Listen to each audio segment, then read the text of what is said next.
One of the more bizarre news stories that has been going around is the announcement by the United States military that is going to begin experimenting with genetically engineering soldiers. In other words, they're going to begin the gene sequencing necessary in order to make soldiers more resistant to chemical attacks and even some biological attacks.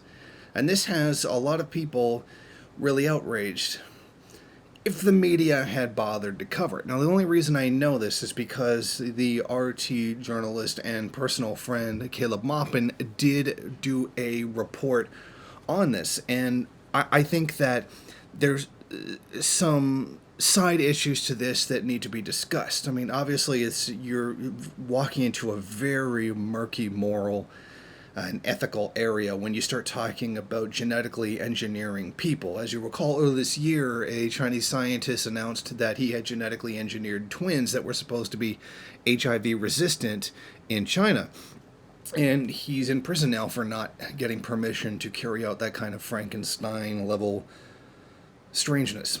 Now, I think that we kind of all knew this was coming, that the United States was going to begin genetically engineering soldiers, and this kind of Nazi-esque super soldier program was always on the horizon. I think that we all knew this was coming one day or another. Somebody was going to do it.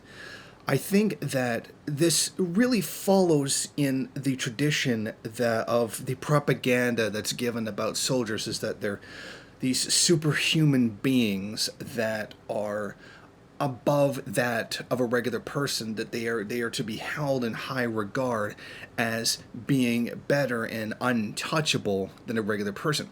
Now, there's a difference between praising someone who made a particular sacrifice for their country, etc. So, for having served in a world war. There's another for making soldiers a kind of class, and I'm not using the Marxist definition of class, of their own that's above the rest of the population and is inherently deserving of more, or has a Teflon coating for criticism. Because I think that's very much how it is. Remember, because you can't criticize the army or people who served in the military for the things that the government does that are unethical, illegal, inhuman, etc.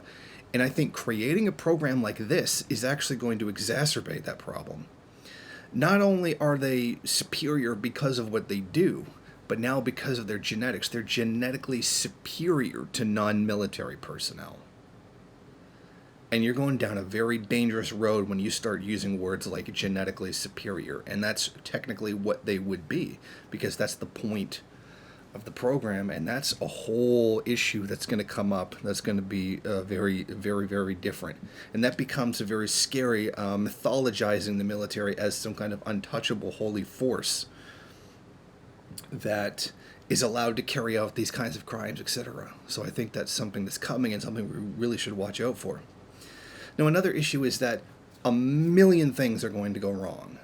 I mean, when you start messing with the human genetic code, I mean, all it takes is like one simple little thing to go wrong, and you've got something that comes out as not even human, just a complete mess, a genetic failure. Just look at the entire history of everything that was done with cloning sheep, and then how long and how many failures it took to get to Dolly the sheep that was eventually cloned. Now, this is just a clone. You're just making a copy. You're talking about editing things. There's a lot that could go wrong. And there's a lot of unforeseen consequences. Even this genetic engineer in China is playing a very dangerous, or before he was thrown in prison, was playing a very dangerous game. We don't know what the long-term effects of this are. You could just have one single digit in a different place, and that could mean the difference between having a person and basically a death sentence for cancer. We don't know. We don't know enough to begin messing with people. And it would be one thing if these were experiments on animals or insects, but these are experiments on people. And that makes it bring on an entire new ethical dimension. And as a species, as human beings, we're idiots that are going to screw this up. We really are. We are going to make a terrible mess of this, the same way we screw everything up. And I don't think we're at the technological or moral level to even begin considering doing things like this. I mean, I don't want to sound like an alarmist, but I kind of am. It's just that these are very dangerous things. Now, we know that this isn't going to... let's say this is completely successful. This is 100% going to work, and everything comes off fine. There's the pin as I define fine.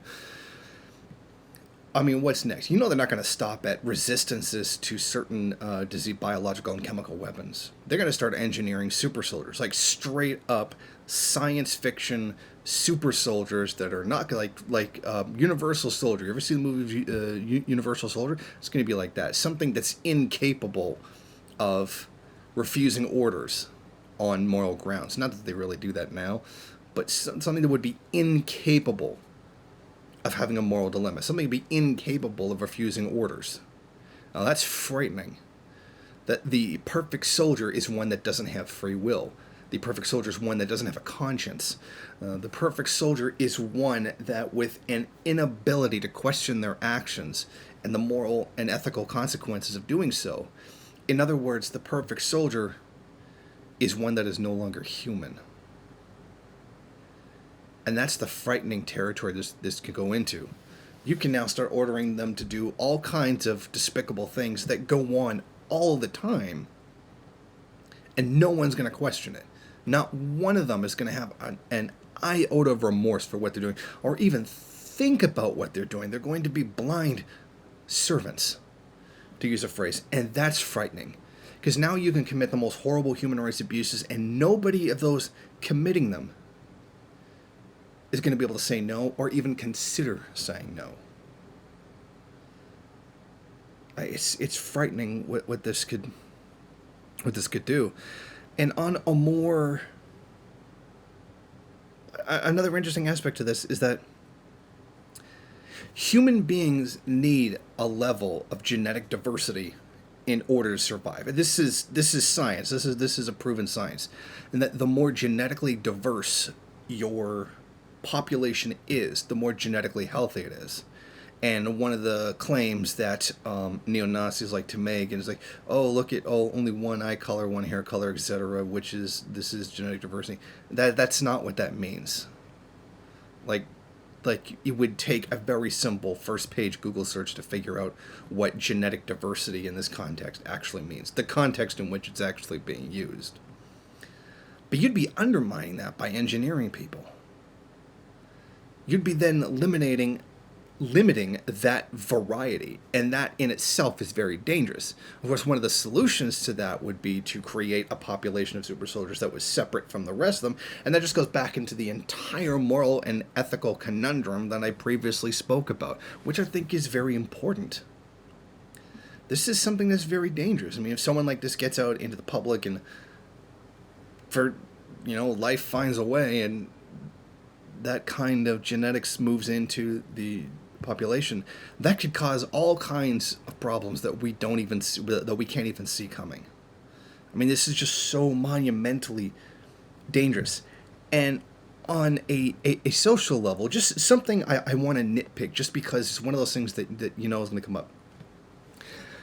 The U.S. Army wants to specifically breed people for a specific purpose. You're talking about genetically engineering people to fulfill one function. If that isn't the erasure of humanity, what is? I mean, look at all the screaming and crying, oh, in communism you're nothing, you're just a cog in the machine, and then you have no humanity, you have no whatever BS make up to demonize socialism, etc. What do you think this is? This is literally determining before birth what someone is, what they can do, and what they will be. If this isn't the ultimate dehumanization, nothing is. And that's how serious this is. Like the ridiculous boogeyman about individuality that is thrown at Marxism. Of course, they could have actually read Marx on that there is no conflict between individualism and collectivism, and that to be a full individual, you would have to be a part of the collective, etc. But I mean, then you'd have to actually read something, and that would undermine your ignorance. That kind of boogeyman is actually being talked about and justified here. Isn't it amazing that all of the things that you attack socialism for doing, capitalism is the one that actually keeps doing it? Now, I didn't mean to just wedge socialism into this, but it's one of those points I want to make because the people who make the counterpoint are just so arrogant and obnoxious about it that you have to answer it, kind of thing. I'm not really saying that right, but I'm pretty sure that you know that you get what I'm trying to say. I think that as a species right now, we're not smart enough to handle this kind of responsibility. And what a surprise that the first thing that this is being used for is war. The first thing that this is going to be used for is to kill people rather than help people. At least when China did it, even as I still consider the Chinese scientists' actions unethical, at least it was trying to make people resistant to a disease, which is still a positive thing. I'm saying just at least. And of course the United States, the first thing they do is try to make super soldiers for killing people for the empire. Like, damn. That's some science fiction, dystopian, cyberpunk level. Damn. So I think that we really have to be very careful. We're not going to be careful, but we should be about what's going to start coming in the future as a result of this, because there are too many unknowns in this, and too many known knowns that are even more frightening. Thank you for watching. If you like this program, then please head over to my Patreon page and set up a monthly donation. It's your donations that keep this program running. Also, if you would like, please rate, comment, subscribe, and share in various social media.